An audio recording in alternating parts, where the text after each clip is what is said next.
Yo, what is going on, everyone? Welcome back to another baseball video. Today we're going to be talking about the Toronto Blue Jays and Jake Odorizzi. So earlier today, Jake Odorizzi signed a 2-year deal with a third-year player option with the Houston Astros, rumored to be around $10 to $12 million a year. So in the wheelhouse of what he wanted. He wanted $15 million a year. I don't think he was going to get that. Houston made this deal because they are battling some injuries. Framer Valdez could be done for the season. He is one of their best pitchers on the staff. They have Greinke this year. They have some other good arms over there, but he was really one of their young talents, and they lost him for possibly the year. Forrest Whitley, one of their top pitching prospects, also went down with an injury. He's expected to be done for 1 to 2 weeks, so he could come back, but we don't really know if his timeline there. The team wants second opinions for both of those injuries, so they could be injured for a lot longer.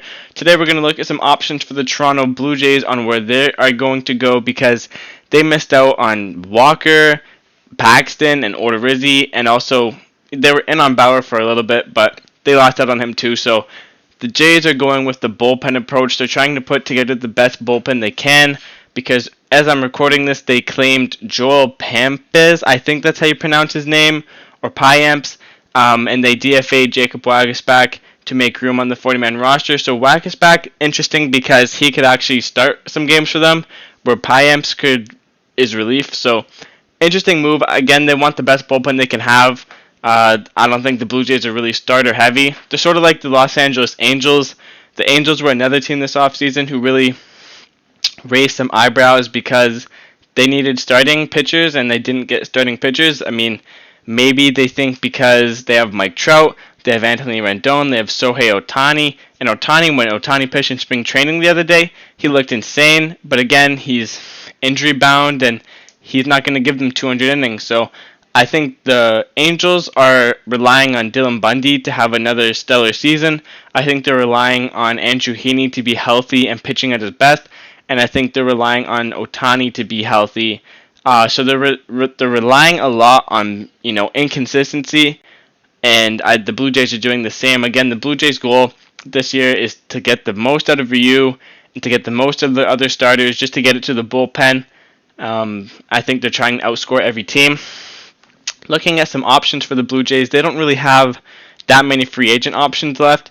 I think they're going to wait until the end of spring training. Maybe there's an injury and they go out and get someone because there's not too many arms left on the free agent market. But at the end of spring training, there's going to be non-roster invitees that don't make the cut to their team. They might go back on the market. There might be people placed on waivers. There might be people getting traded because of injury. So there's still lots of moves that could remain open. I think the Blue Jays are going to try to use the bullpen as efficiently as they can to win games.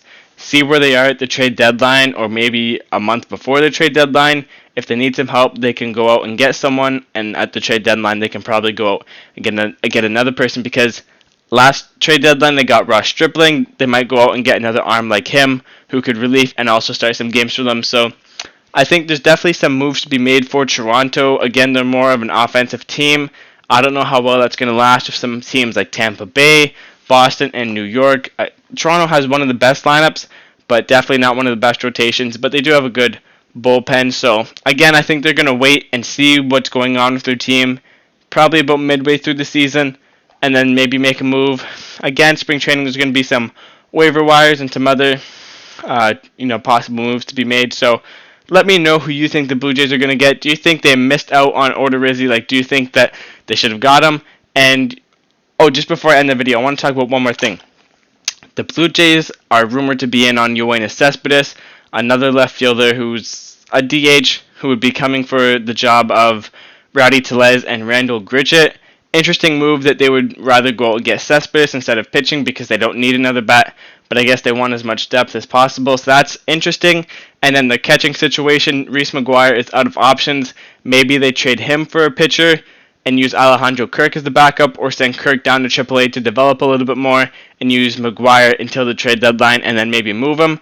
But they have to be careful at that position because say Danny Jansen gets injured like JT Realmuto did, he's out for a month, maybe more, and then McGuire could get claimed off of waivers, and then the catching depth that you have is already gone. So they need to be careful on the catching front, and then maybe they get Cespedes, but I don't know. It's going to be interesting to see. Let me know who you think the Blue Jays are going to get. by the end of the season. Anyways, thank you guys for watching. Don't forget to like and subscribe. See you guys in the next one.